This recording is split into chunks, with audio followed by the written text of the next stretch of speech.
contacted Alan Sitomer to ask him about the book Hoopster. There's some bullying in Hoopster, and I've been talking a lot about bullying books. Instead, I got such an awesome response from him. I want to talk about more than just Hoopster. And actually, since his birthday was last week, this is my birthday tribute to Alan Sitomer. So here's how he wrote Hoopster.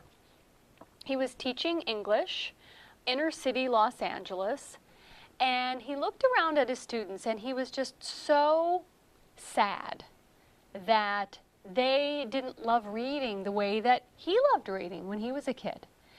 And he felt that there really wasn't a lot of choices for the students in terms of books that were about them, books about kids in their neighborhoods.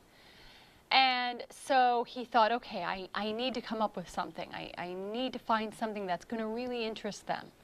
You know, one of the things he said in his note to me is that, you know, he thought if he said to adults, write down like the books in your life that were just the most meaningful to you, the most important, and then cross them out and imagine that those books were never written or that you never read those books. How different would your life be?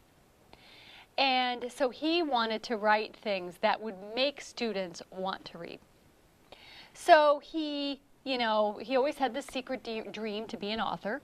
And he was always telling his students, you know, you could do whatever you want, whatever your dream is. So he thought, you know, now is time. I have got to, you know, put into practice what I've been trying to get my students to do. So he outlined. He came up with a story. He wanted it to have action and love, and, you know, he also wanted it to be students of color. He wanted it to have some minorities in it. He wanted it to be something that was like the mother lode of all great books. And Hoopster was born.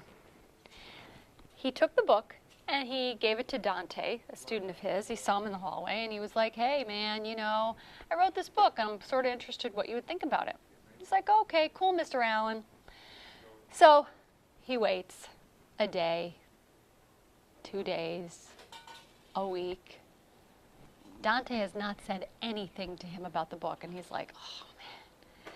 And for those of you who are writers, you know that like when you write something and then you give it to somebody to critique, you're just waiting to get that information back. So finally, about 10 days later, he corners Dante in the hall and he's like, hey man, you know, did you even read the first page? And he's like, oh yeah, Mr. Allen, that book was so cool. I gave it to this guy and he read it in 3 days and he gave it to somebody else. Is that okay? And so Mr. Sitomer was like, oh yeah, cool. And he was so excited. And that is how Hoopster was born. Our students were actually very lucky to go and see Mr. Sitomer last year when he came to Broward County to visit. And these are, of course, some of his other books that are just favorites. Homeboys was on the Florida Teen Reads last year. Students just love this book a lot. It's a gang story about gang violence gone bad. Secret Story of Sonia Rodriguez, also a Florida Teen Reads book, about a girl who's from Mexico. She was actually born in America, but her parents are illegal aliens, and it's that whole story. Then his latest book is called Nerd Girls. And so he is